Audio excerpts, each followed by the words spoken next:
Cumprimentar a todos, boa noite.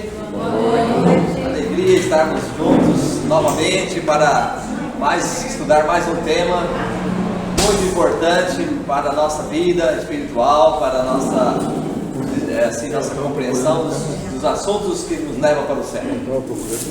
E quero informar que hoje o pastor Tiago está aqui conosco, sempre tem estado, né?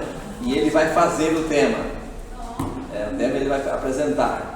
E ele, na verdade, gosta muito de dar estudos bíblicos e fez um trabalho bonito numa igreja bem próxima daqui, Tingui, né, se não me engano. E aqui tem resultados já do trabalho deles. Vocês parece que foi através dele que conheceram, né? E então ele vai seguir dando esses estudos de forma assim bem dinâmica que ele sempre faz. Então vamos fazer a oração nesse instante para começar. Senhor nosso Pai, nosso querido Deus, muito obrigado, porque o Senhor tem estado conosco, tem nos ajudado para que sigamos na jornada desta vida, sempre com o foco de estar no céu com o Senhor um dia. Amém. Ó Deus, obrigado pelos que já chegaram até agora para o estudo, que o Senhor continue abençoando a cada um, dando sabedoria e dando disposição para viver sempre estar vivendo esta verdade que o Senhor colocou em Tua Palavra. Amém. Abençoe o programa desta noite e abençoe o pastor Tiago, que vai apresentar também, em nome de Jesus. Amém. Amém. Amém. Então, semana passada eu cometi uma falha que eu esqueci de fazer o sorteio com vocês. Então nós vamos começar essa semana já, o primeiro dia já com o sorteio. Eu vou pedir para a Érica, temos 3 livros aqui. Então o primeiro está aqui nas minhas mãos. E quem for sorteado já pode vir aqui buscar. Ó, a Lucilene. Parabéns. Então vamos ver. O segundo livro, vamos ver que vai ser o sorteado.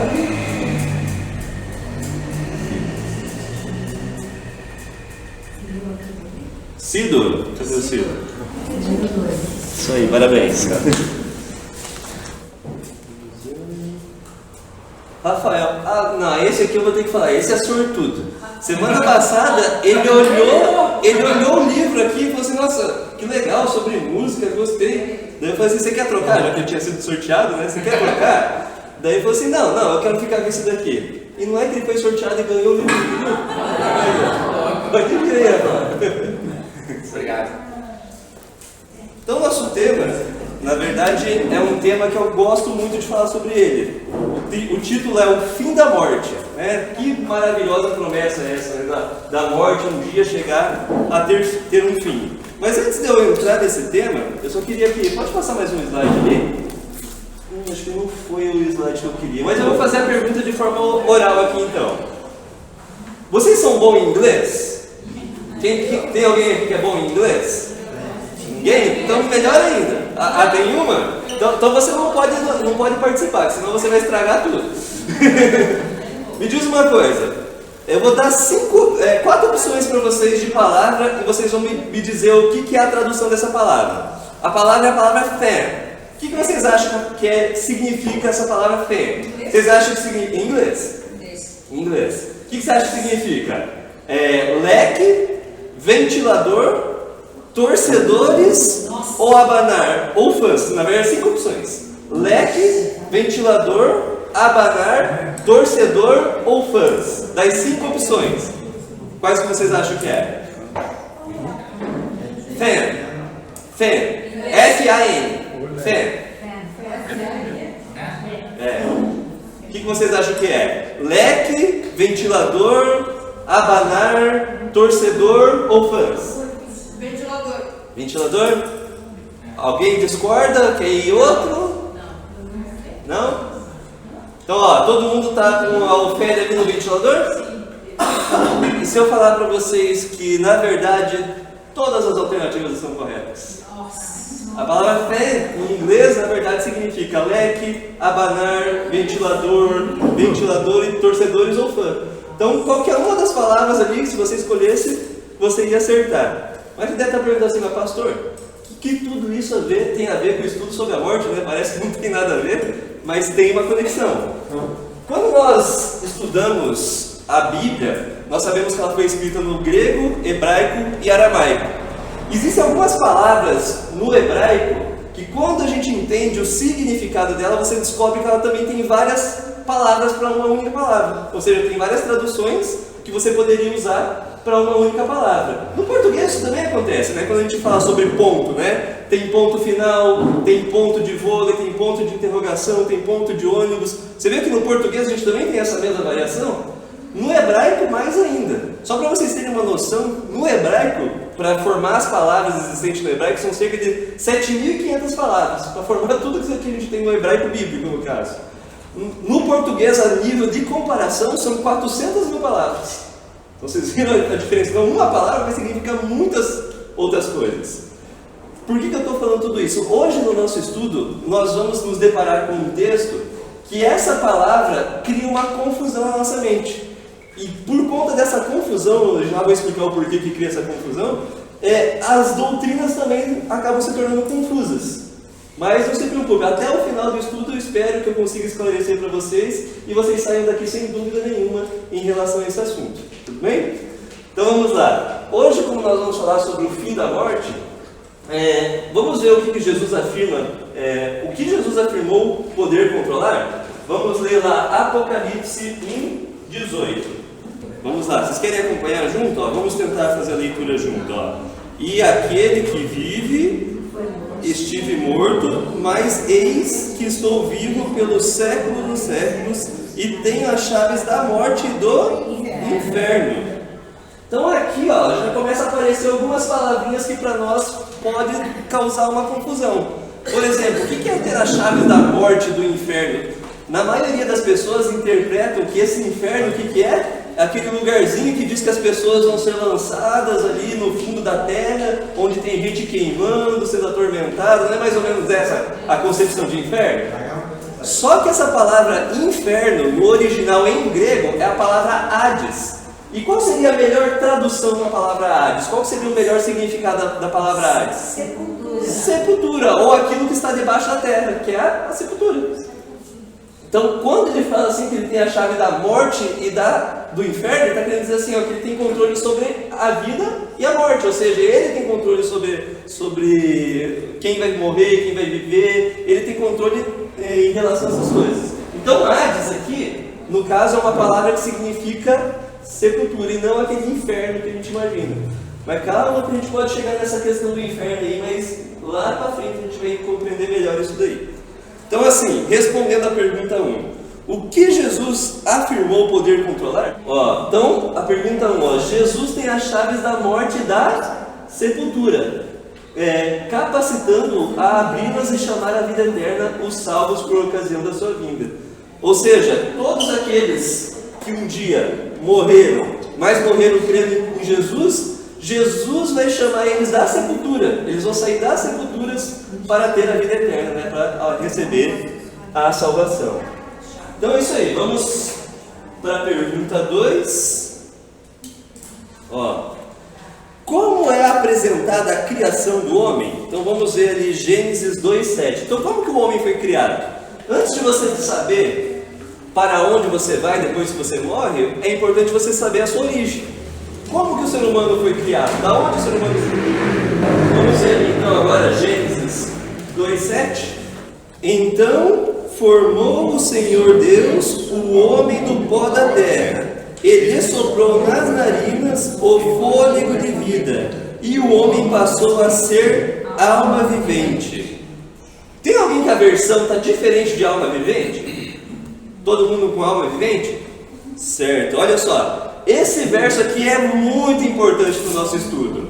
Essa palavra que a gente acabou de ler, alma vivente, é a palavra nefesh no hebraico. E essa palavra nefesh no hebraico, ela pode ter vários sentidos, vários significados.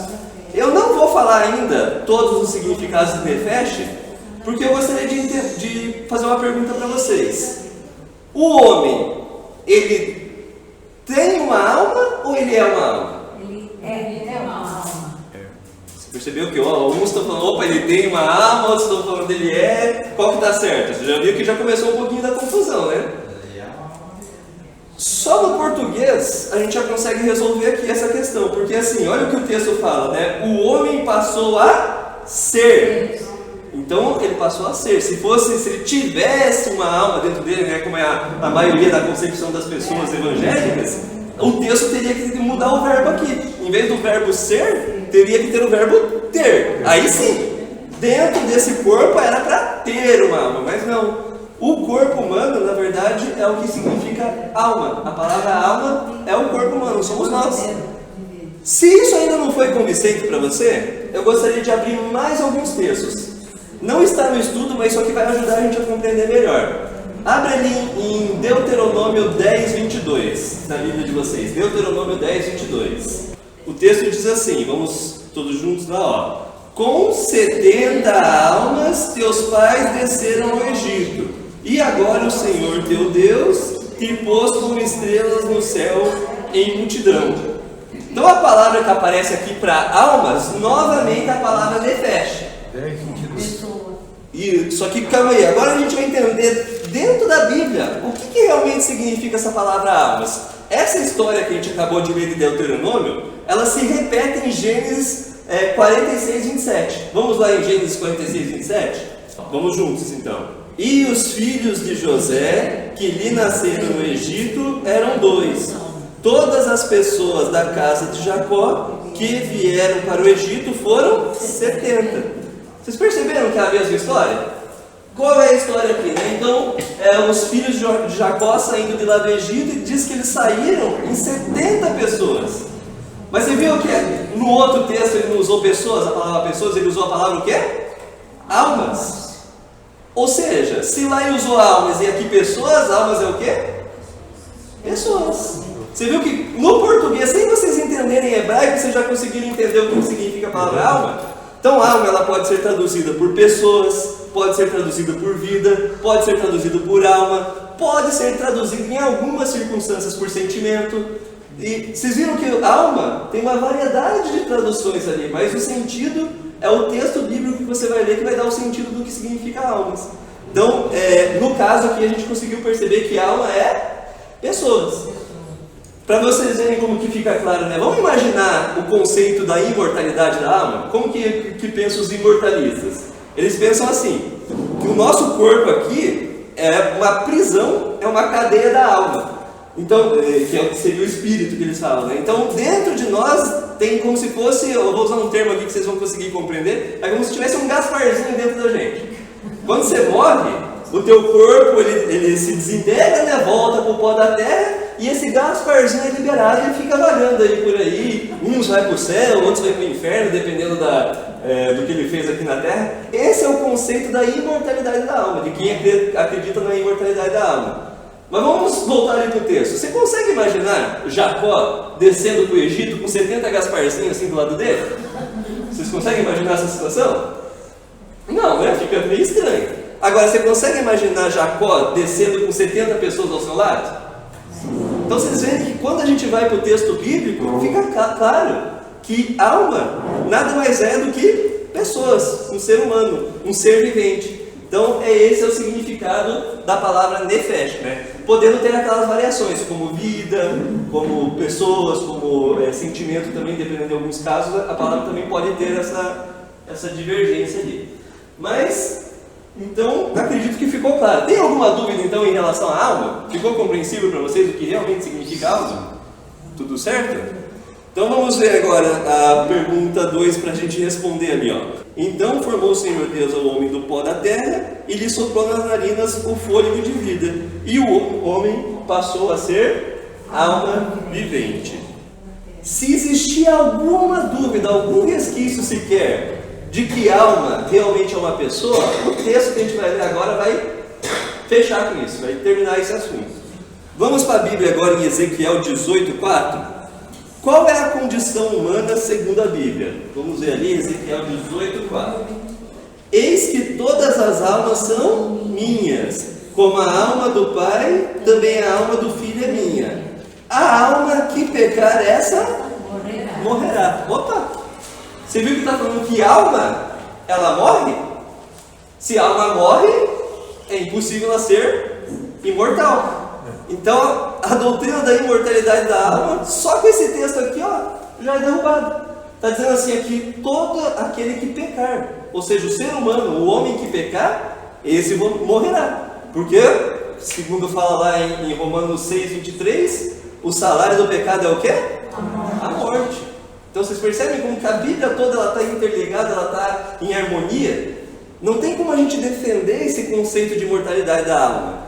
Mas aí vem a pergunta, tá, mas e por que a gente fala tanto então de imortalidade da alma? Por que tem tanta gente que acredita nessa questão da imortalidade da alma? Inclusive, na maioria das igrejas evangélicas é pregado isso, é falado isso. Existe uma influência muito grande da filosofia grega na nossa cultura. Não somente na nossa cultura, como na religião. E Platão ele foi um grande filósofo que influenciou esse conceito. Só que esse conceito de Platão, Platão viveu mais ou menos uns 350 anos antes de Cristo, ali, mais ou menos, não lembro a data certinho. Essa influência de Platão veio nesses 300 e poucos anos antes de Cristo. Mas se a gente for ver a Bíblia, Moisés escreveu a Bíblia muito antes. Muito antes de Platão, mais do que 2000 anos antes de Cristo. E olha só o conceito bíblico de alma qual que é. O conceito bíblico de alma é o quê? Que a alma é uma pessoa. Platão, anos depois, séculos depois ali, que ele criou esse novo conceito de que realmente isso aqui é como se fosse uma prisão para uma alma, né? Para um espírito que tem dentro de nós. Mas isso aqui, como a própria palavra diz, é filosofia humana. Isso não é doutrina bíblica, né? Não é um preceito vindo de Deus. O que Deus nos ensina sobre alma é que a alma é uma pessoa. Então vamos responder então ali agora a pergunta 3, ó. Qual é a condição humana segundo a Bíblia, né? A alma humana é imortal? Tá certo isso aqui? Não. A alma humana morre como consequência do pecado, tá certo? Sim. Isso aí, então, por isso que o texto diz, a alma que pecar, essa morrerá, porque a pessoa que pecar, consequentemente, ela morre. É interessante ver aqui que a serpente começou com essa história, né? Ele diz, olha, é certo que vocês não morrerão. Vocês não morrem. Pode acreditar. Eu estou vivo.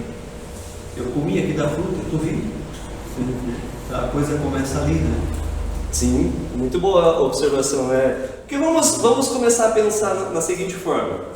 E se a gente realmente acredita nessa questão de imortalidade da alma? A maioria das doutrinas aí de outras religiões, de outras denominações, elas estão baseadas em cima da crença da imortalidade da alma. E como que eles pensam? Não, você vai viver nessa terra, daí você nasce, cresce e morre, daí a sua alma sai, teu espírito sai e reencarna em outra pessoa, daí você nasce, cresce e morre, daí ela sai e reencarna em outra pessoa e vai gerando um ciclo, né?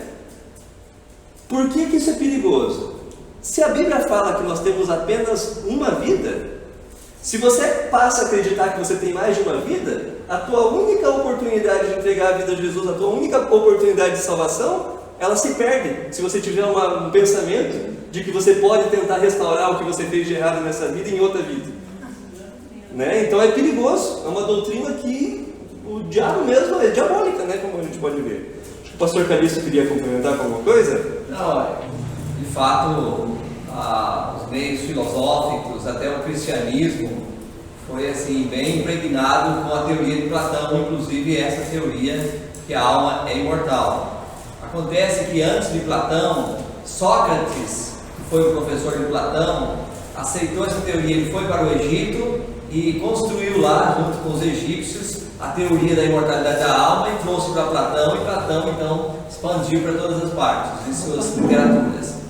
E aí, como você mencionou, Moisés, lá no 15º século, em torno de 1400 e pouco, ele escreveu sobre a teoria, aliás, os ensinos, né, a compreensão hebraica sobre a morte, etc. E ele coloca então a morte como sendo o fim para o ser humano nesta vida, até que Jesus volte e ressuscite.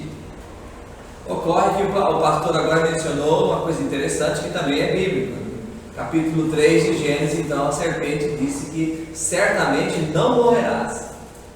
Então, na verdade, Platão fez ressurgir, né, para o mundo ocidental uma teoria satânica, só para compreender. Então, não está nada oposto, né, ao contrário, mas sim harmoniza. Platão restaurou e fez ressurgir o que a serpente já havia dito, e através de Satanás disse através da serpente: certamente não morrerás. E hoje, então, esse ensino está bem forte em muitas culturas. Graças a Deus que estão surgindo vários teólogos de, assim, um conhecimento e nome internacional, e nome no mundo ocidental, que está defendendo essa teoria. Teólogos não adventistas. Eu até estudei sobre esse assunto. Tem um francês, David Le Breton, escreveu sobre a teoria do corpo. Não é cristão, não é adventista, não é. Ele escreveu sobre a teoria do corpo e coloca essa filosofia de que o homem morre, é um ser mortal. E além dele tem o Oscar Cullmann também, há muitos anos atrás, escreveu um outro teólogo famoso. Então tem vários teólogos que dão sustentação ao ensino bíblico como a Igreja Adventista ensina. Muito bom a complementação. Então, como a gente pode ver, né, essa doutrina da imortalidade da alma já começou no princípio, né, no Éden, com Satanás pregando ela, ensinando, e ela criou força de novo, né, com a filosofia ali, como a gente viu, né. Mas, pastor, só mais um pontinho. Então, aí alguns perguntam: como explica o texto de Mateus 10:28? Não sei se você já vai entrar nele, ele não está no estudo bíblico, mas pessoas podem perguntar para nós. Eu não Para você perguntar: e aí, como é que você explica? Temei, como é que diz o texto lá? Acho que ele até vale dar uma lidinha, porque ele dá um esclarecimento interessante. Na minha tradução diz assim, ó: não temais os que matam o corpo e não podem matar a alma. Temei antes aquele que pode fazer perecer no inferno tanto a alma como o corpo.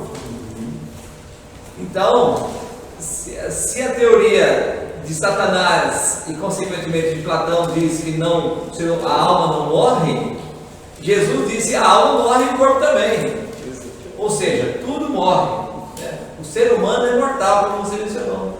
A alma que pecar. Então, Jesus quis aqui destacar esse ponto, que a alma não morre. O próprio Jesus disse: cuidado, teme aquele que faz perecer no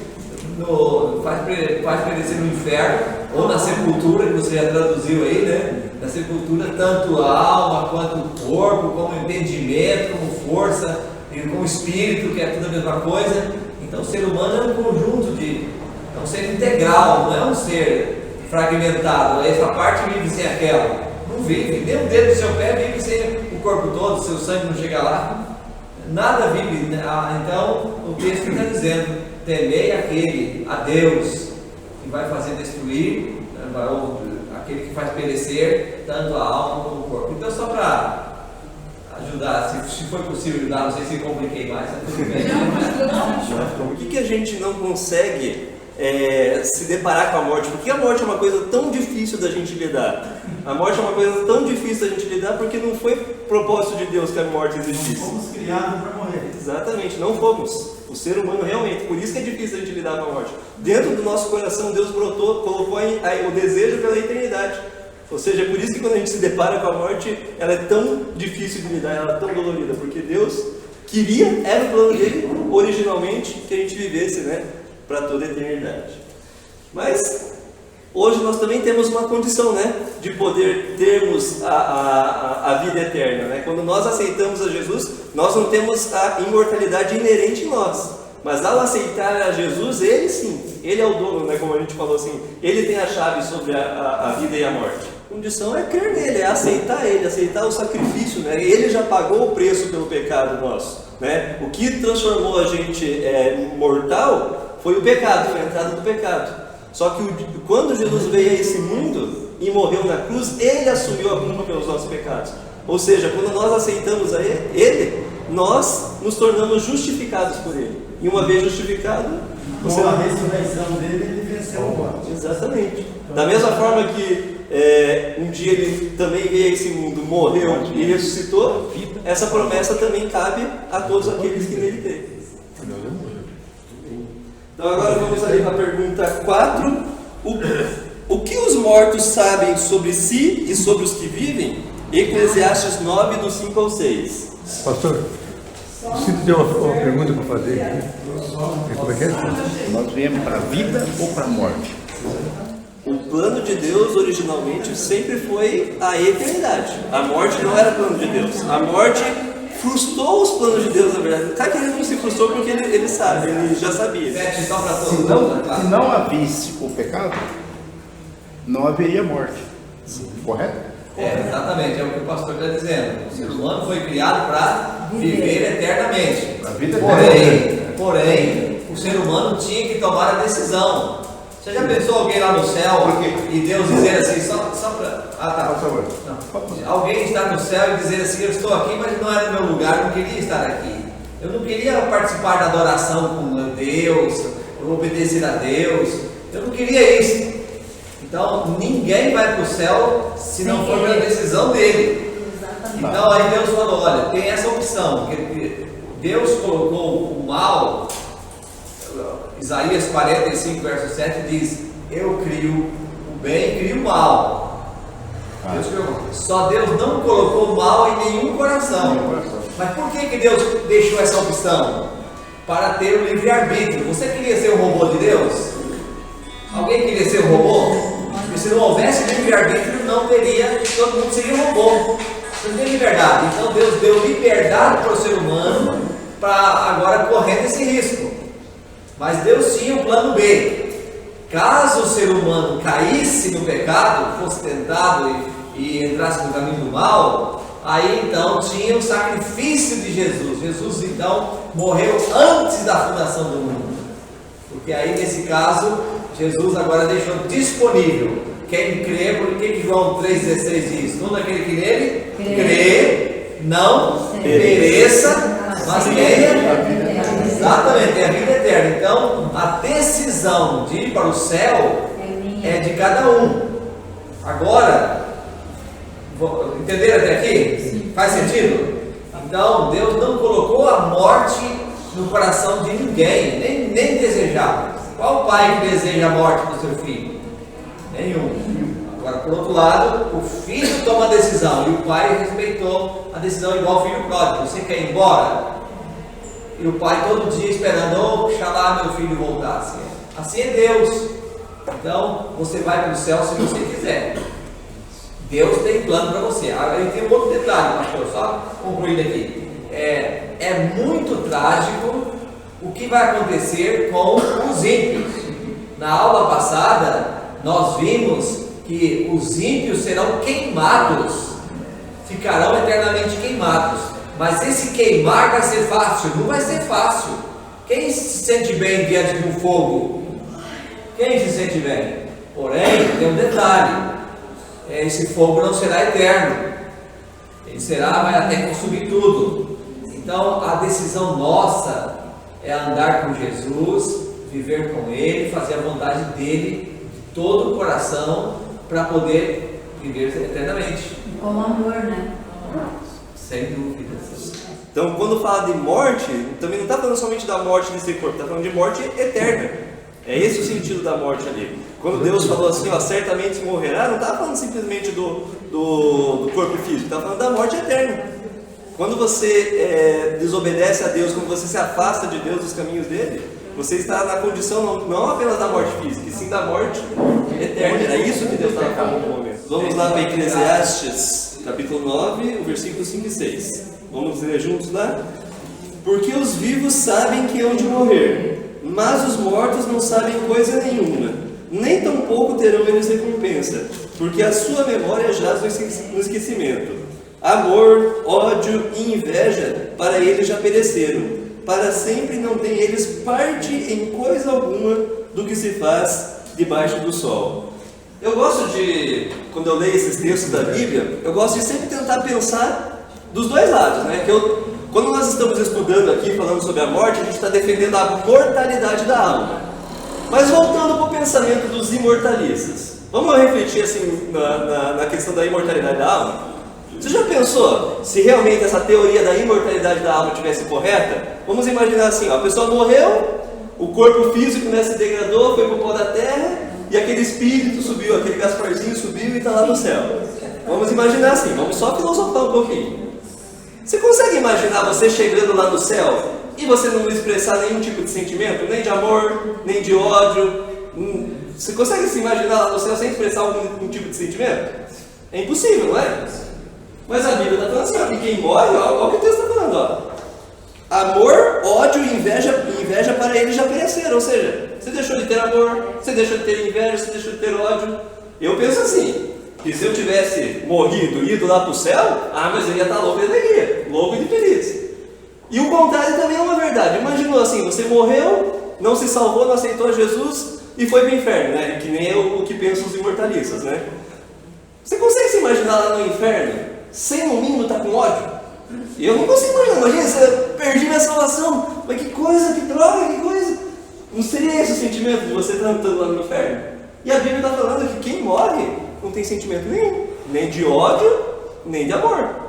Ou seja, ou tem alguma coisa errada na teoria da imortalidade da alma, ou a Bíblia está errada. Em qual vocês preferem confiar? Na teoria da imortalidade da alma ou na Bíblia? Na Bíblia. Eu prefiro na Bíblia. Agora vocês veem que, por outro lado, a mortalidade da alma se encaixa com toda a teoria bíblica? Vamos imaginar aquela situação de novo. A pessoa morreu e foi lá para o céu. Você já imaginou Jesus dizendo assim, ó, agora chegou o tempo de eu voltar para essa terra? Aí Jesus vem aqui para a terra dele e fala assim, ó, seguinte, vou pegar um exemplo aqui, vou pegar Lucilene. Seguinte, Lucilene, você se salvou daqui no céu, maravilha, só que é o seguinte, eu estou voltando. Eu preciso ceder essa lá na terra para você morrer de novo, para te ressuscitar, para te levar para o céu de novo. Tem lógica isso? Não. Se não tem lógica isso, significa que essa teoria da morreu e foi para o céu, essa imortalidade da alma, também não tem lógica, não é a teoria bíblica. Agora pensa, o que a Bíblia nos ensina sobre a morte? Se você morre e vai para o pó da terra e fica ali, e você não tem sentimento nenhum, pensamento nenhum, vamos pensar uma coisa, como que é o teu sentimento quando você... é o próximo texto. Depois eu vou entrar numa questão, mas vou deixar no próximo texto. Vamos responder essa pergunta 4 aqui primeiro. O que os mortos sabem sobre si e sobre os que vivem? Vamos ver lá, pode passar lá. O que os mortos sabem? Os mortos não sabem de? Nada. Eles não ouvem, não falam, não sentem, não vê. Cessou. Morreu? Cessou. Se morreu e cessou, o que está acontecendo?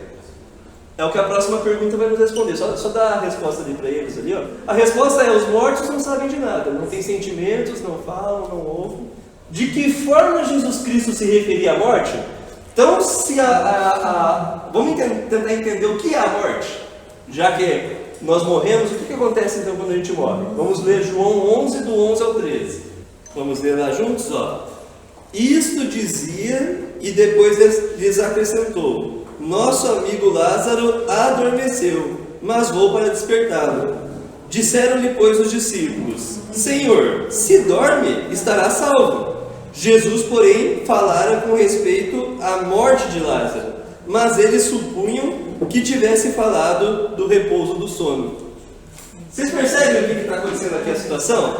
Os discípulos foram lá, né, anunciar para Jesus que Lázaro havia falecido, né? E Jesus falou assim, ó, Lázaro, ele está repousando. Aí os discípulos falaram assim, ó, se ele está repousando, se ele está dormindo, é só lá despertar ele que está tudo bem, né? Está tudo tranquilo. Aí Jesus repete, ele falou assim, não, Lázaro morreu, está morto. Ou seja, o que ele quis fazer aqui? Ele quis fazer um comparativo. Para Jesus, nessas escrituras, a Bíblia, ela vai defender que a morte é como se fosse um sono. Quer ver como que isso faz bem mais sentido? Você já parou para perceber que quando você chega em casa e dorme, deita a tua cabeça no travesseiro ali, você deita, daí de repente você acorda, você nem viu que passou 5, 6, 7, 8 horas para você, como se você tivesse ido deitar e levantado segundos depois. Não é mais ou menos assim? Para quem morreu, vamos pensar assim, ó, Adão, que foi ali um dos primeiros que morreram ali. Adão, quando Jesus voltar, vai ser como se ele tivesse ido dormir um dia e acordado no outro. Ele não vai perceber os milênios que se passaram desde o dia que ele morreu. E todos os outros que morreram, quem morreu uma semana atrás, quem morreu um mês atrás, quem morreu um ano atrás, para ele vai ser, como a Bíblia diz, como um abrir e piscar de olhos. Quer um exemplo mais forte disso? Vocês já tiveram a experiência de ver alguém que passou por coma? Quem passou por coma, quando ele sai do coma e desperta, ele só lembra do último dia antes dele entrar em coma. Para quem morreu, essa era a mesma sensação, ele só vai lembrar do dia anterior antes dele ter morrido. Porque ele não tem mais sentimentos, ele não tem mais pensamento, não tem nada, tudo cessou. E ele só volta a ter a vida quando Jesus volta e ressuscita ele. Podemos consultar os mortos? Não. Então, o que a Bíblia fala? Consultar os mortos. Podemos consultar, é correto isso? Não. Eu não sei se eu tenho o texto de cabeça aqui, se você puder me ajudar, pastor. Acho que é Levíticos 23, 32, se eu não me engano. Não é. É Deuteronômio o quê? 18, 10 a 14. Não se achará entre ti quem faça passar pelo fogo o seu filho ou sua filha, nem adivinhador, nem procrastinador, nem aguaceiro, nem feiticeiro, nem encantador, nem necromante, nem mágico, nem quem consulte os mortos, né? Então nós não podemos consultar os mortos, e até a palavra necromante, né? Quando você vai assim, aonde que é o lugar onde coloca os corpos quando a pessoa morre lá no necrotério. Então essa palavra necro vem do grego, que significa morto, aquele que morreu. Então você percebe que a Bíblia está falando assim que você não pode consultar os mortos. Mas o pastor Calixto entrou num assunto que eu quero deixar ele para o final. Vai ter um texto aqui do final que eu vou trazer esse assunto, puxar esse assunto de novo. Daí se você quiser me ajudar a complementar, mas eu vou usar ele, pastor, vai ser importante. Então vamos responder a pergunta 5 ali, ó. De que forma Jesus Cristo se referia à morte? Então ele se referia à morte como um sono. Sem sonho. Então agora vamos lá para João 5, 28 e 29, ó.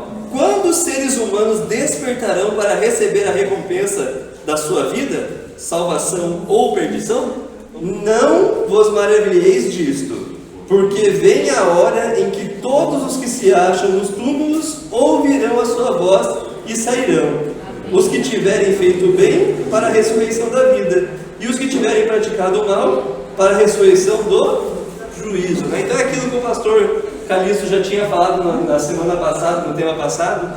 Existem duas ressurreições, né? A ressurreição que ocorre na volta de Jesus é a dos justos. A ressurreição que ocorre após o milênio é a dos ímpios. Mas ali, ó, quando os seres humanos despertarão para receber a recompensa, então a recompensa ela só acontece na volta de Jesus, então no retorno de Jesus, que é quando a gente vai receber a salvação, a vida eterna. Meu avô internado no hospital, a gente toda a vida foi de si. Deu uma. Quando meu avô faleceu, a minha avó sentiu. Minha avó falou: Tiano acabou de falecer. Aí, como não tinha comunicação como era hoje, aí passou umas 2, 3 horas, foram lá no sítio avisar que meu avô tinha falecido. E minha avó já tinha falado já. Ó, Tiano acabou de morrer, foi falecer. Minha avó lá no sítio e meu avô no hospital. O que significa isso? Seria do mal ou do bem isso? A Bíblia fala, o conflito, por um lado está Deus e por outro lado está o diabo. E todos querem tomar conta de quem? Da nossa mente, da nossa vida. Então, podemos dar crédito àquilo que nós ouvimos, nossos sentimentos? Podemos dar crédito também, se estiver de acordo com a palavra de Deus. E nós devemos entender que o Espírito Santo fala a nossa mente.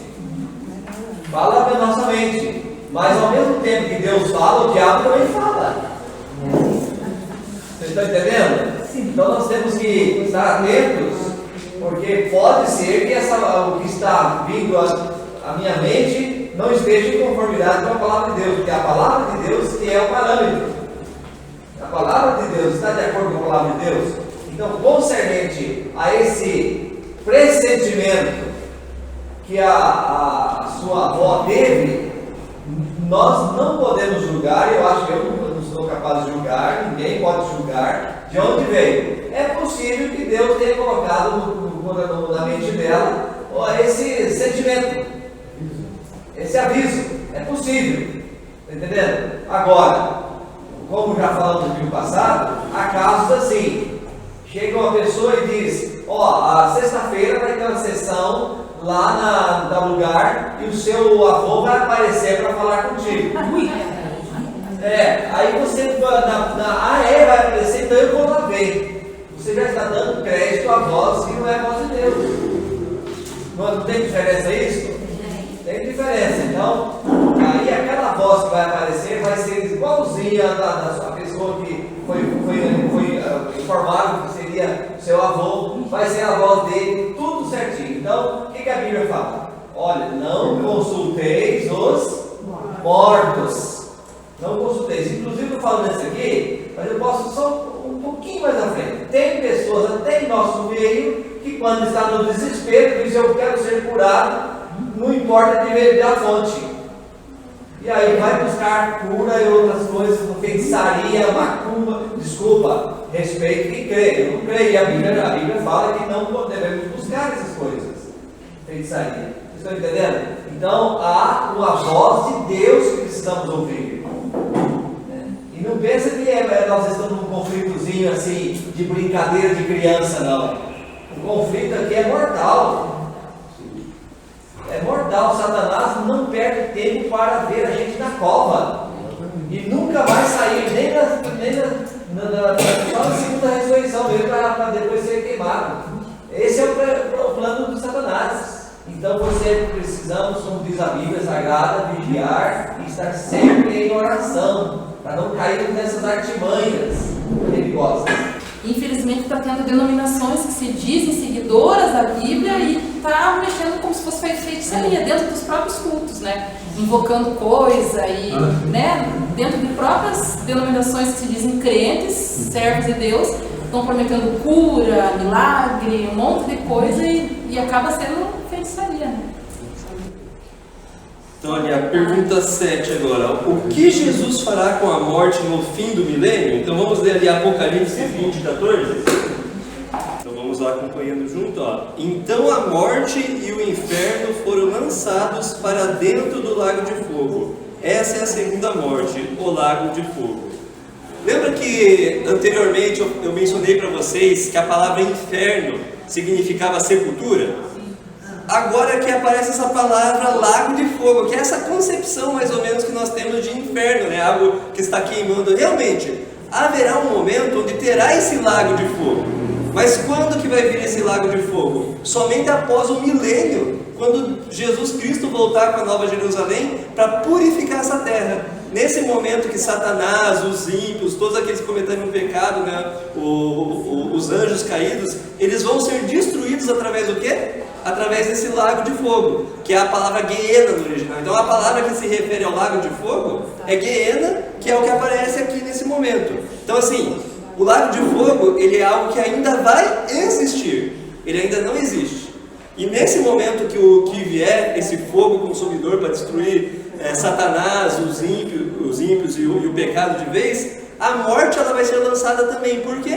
Porque ali a morte vai ter fim, porque vai ser a morte eterna. Então não tem aquela questão de que vão estar queimando pelos séculos dos séculos, queimando eternamente. Aquela palavra eternamente que aparece lá em Apocalipse 20, né, pastor?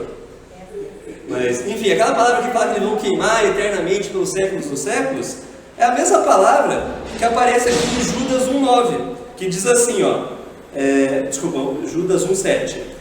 Como Sodoma e Gomorra e as cidades circunvizinhas que, havendo se entregado à prostituição com aqueles seguindo outra carne, são postas para exemplo de fogo eterno, sofrendo punição. Agora deixa eu fazer uma pergunta para vocês. Hoje, Sodoma e Gomorra seria mais ou menos na localização de tal Iraque. Se você viajar daqui e for lá para o Iraque, você consegue encontrar alguma região do Iraque onde está pegando fogo e pessoas estão sendo queimadas até hoje lá? Não. Mas a palavra eterno aqui, que é aionios no grego, é a mesma palavra eterna que aparece lá em Apocalipse. Se as duas palavras são a mesma, são sinônimos, significa que esse eterno não significa para sempre na nossa concepção. Lembra que eu falei que existe uma diferença de culturas? Então, coisas que a gente fala na nossa cultura, em outra cultura pode ter uma outra interpretação. Por exemplo, se eu vou falar assim com um povo hebreu lá em Israel, eu estou morto de fome, eles vão se espantar e falar assim, mas como assim? Ou você está morto ou você está com fome, as duas coisas não é possível. Porque eles têm uma compreensão diferente de nós. Assim. Se você falar aqui na cultura brasileira, né, eu estou morto de fome, vai ficar bem claro para a gente entender. Agora, quando eles falam morrer queimando eternamente, na verdade é o tempo de duração ou a consequência. A consequência sim é eterna. Para quem morreu queimado nesse lago de fogo, a morte dele é uma morte eterna, então a consequência é eterna. Então é nesse sentido ali que está falando da eternidade, não que eles vão estar queimando para sempre. Porque se a gente fosse pegar literalmente, Sodoma e Gomorra também tinha que estar queimando até agora. E tinha que estar pessoas queimando até agora. Não venceria, né? Exatamente. E outra, vocês conseguem imaginar isso? Deus, um Deus de amor, atormentando e queimando pessoas para todo sempre? Você consegue imaginar um Deus que ama vendo seus filhos queimando? Porque se ele fala que ama todos, tem que ser todos literalmente, inclusive aqueles que não aceitaram ele. Você consegue imaginar um Deus olhando uma situação dessa e tranquilo e com paz e com serenidade? Para você ver, até nesse ponto Deus é justo, porque ele vai dar um fim no pecador. Vai dar um fim no pecado e tudo vai cessar. A dor até o pecador vai acabar. Eu queria saber, tipo, quando acontecer esse lago de fogo e todo mundo morrer, tá? E o diabo vai estar junto. Sim. Mas todo mundo vai morrer do mesmo jeito? Tipo, isso é justo? A Bíblia não ensina isso. Ela fala que, eu não lembro o texto certinho, mas diz que uns vão sofrer mais açoites. Ou seja, vai ser proporcional àquilo que você fez. É que nem você falar assim, é a mesma coisa você condenar um pedófilo com um ladrão de galinha. Não é justo. Ou seja, Satanás, os anjos caídos ali, aqueles que fez a gente sofrer mais, eles vão pagar a punição por mais tempo. Ou seja, naquele momento do fogo consumindo, nesse momento o fogo vai demorar mais para consumir quem errou mais, quem pecou mais. Então vai ser até nessa punição vai ser justo. Então Deus vai ser justo em todos os pontos, né? Não existe injustiça da parte de Deus. Então a morte e o inferno foram lançados para dentro do lago de fogo. Esta é a sede da morte, o lago de fogo. Ou seja, nesse momento é quando a morte vai deixar de existir, porque vai acabar com ela. Vai ser a última morte. Seria a morte eterna. Então agora eu queria ler aqui para vocês um texto que está em 2 Coríntios. Só que antes de eu passar ali para 2 Coríntios, eu queria entrar no assunto que o Cido falou ali e que comentaram também. Tá, mas peraí. Se o morto não fala, morto não vê, morto não ouve, não tem nada disso, o que acontece com aquelas pessoas que dizem assim, não, mas eu já conversei com meu avô, que morreu há não sei quanto tempo, eu já conversei com meu tio, apareceu para mim, a minha mãe apareceu para mim, ou em alguns casos aí, ó, que pessoas que falam que já conversou com os mortos. E aí? Essas pessoas estão mentindo ou estão falando a verdade? O que vocês acham? 2 Coríntios 11:14. E não é de admirar, porque o próprio Satanás se transforma em anjo de luz.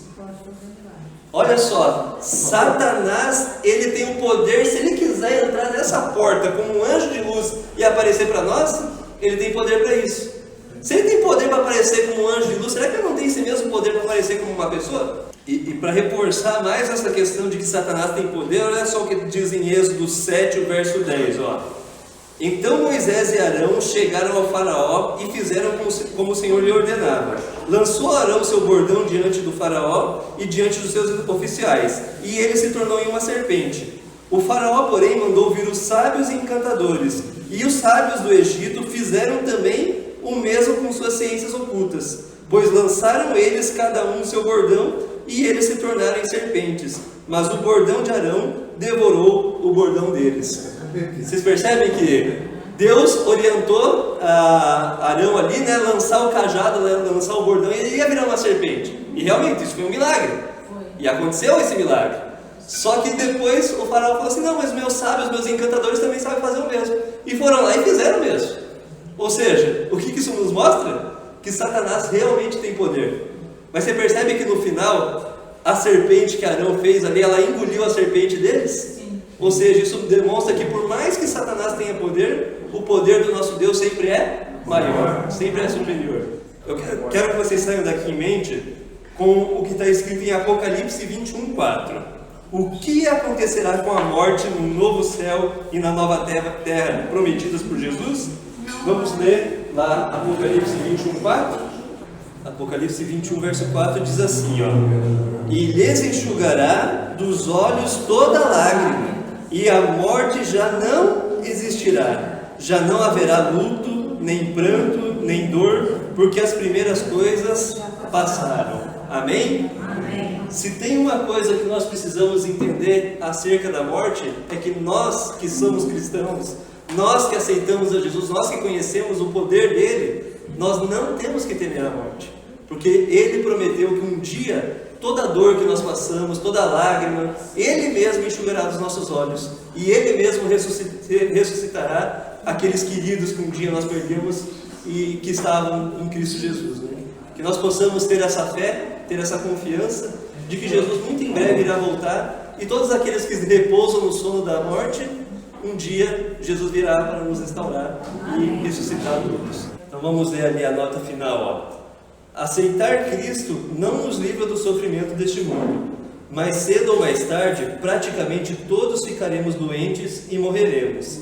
Mas ele prometeu que, a partir de sua segunda vinda, todas as nossas tristezas deixarão de existir. Amém. Amém. Dor, doença, morte, luto e todo sofrimento serão eliminados, para sempre da existência daqueles que foram salvos e que viverão eternamente com Cristo. Amém. Amém?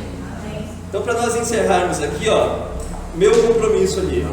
Entendi que a morte é um estado de inconsciência até o momento da segunda vida de Cristo, e eu me comprometo a andar com Jesus, a fim de que, caso não esteja vivo por ocasião de sua vinda, possa ser ressuscitado para a vida eterna. Crê você nessa promessa? Se você crê nessa promessa e aceita, assina seu nome aí. E nesse momento, para a gente sair daqui com o coração tranquilo e com essa promessa na nossa mente, eu gostaria de convidar a Nicole e a Lucilene, que eles vão trazer um louvor que fala exatamente sobre tudo isso que nós falamos nessa noite, que nós possamos sair daqui refletindo em tudo isso que nós ouvimos hoje. A gente vai cantar Além do Rio Azul. Quem souber a letra, canta junto.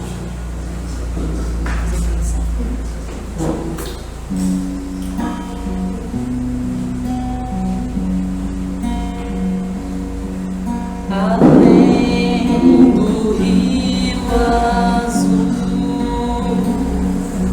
as ruas são de ouro e de cristais. Ali tudo é vida, ali tudo é paz, morte e choro, nunca mais tristeza e dor, nunca mais. Além do Rio Azul, as ruas são de ouro e de cristais. Ali tudo é vida, ali tudo é paz, morte e choro, nunca mais tristeza e dor, nunca mais. Verei o grande rio da vida, claro como cristal.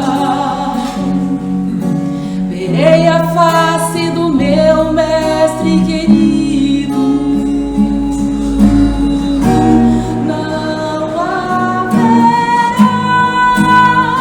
mais noite ali, não haverá nenhum clamor.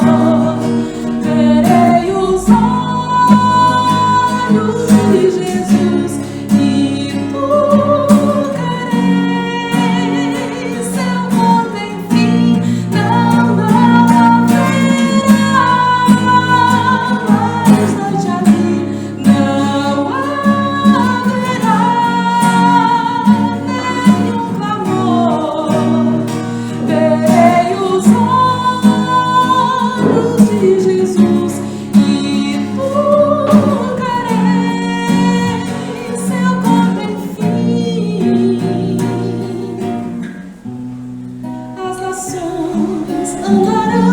sua luz, e as portas jamais se fecharão. A cidade é de ouro puro, de jaspe é seu muro, além do rio azul.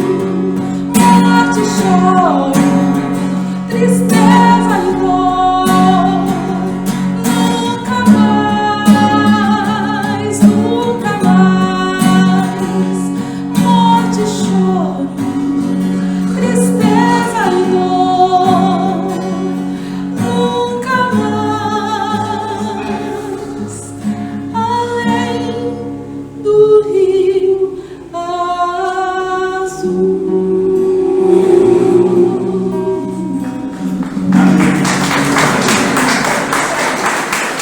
Vamos terminar com uma oração? Nosso Deus e Pai, nós queremos te agradecer por essa tua promessa e pela esperança em Cristo Jesus. Nós sabemos que enquanto vivemos aqui, vamos ter problemas, vamos ter dificuldades, vamos passar por aflições. Todos os dias nós temos dificuldades, ó Deus, uma ou outra coisa, Senhor. Obrigado, Senhor, porque em Ti nós podemos ter essa esperança de que um dia tudo isso vai acabar. Amém. Nós te louvamos, Senhor Deus, porque a vinda de Jesus está tão próxima, Senhor Deus, que podemos sentir, Senhor Deus, que está chegando o dia em que a morte já não haverá. Não haverá mais dor, não haverá mais tristeza, não haverá mais separação entre as famílias, não haverá mais separação, Senhor Deus, entre os queridos. E nós vamos nos encontrar todos juntos a um só momento na glória. Nós te louvamos, Senhor Deus, porque além do rio nos espera, Senhor Deus, a eternidade. Amém. Nós te louvamos, Senhor Deus, pela esperança em Cristo Jesus e porque a morte vai acabar. Amém. Nós te agradecemos porque assim como Jesus ressuscitou e está vivo, nós também vamos ressuscitar. E esta é a nossa esperança em Cristo Jesus. Nós te louvamos, Senhor Deus. Amém. Tenham todos uma boa noite e até terça-feira que vem.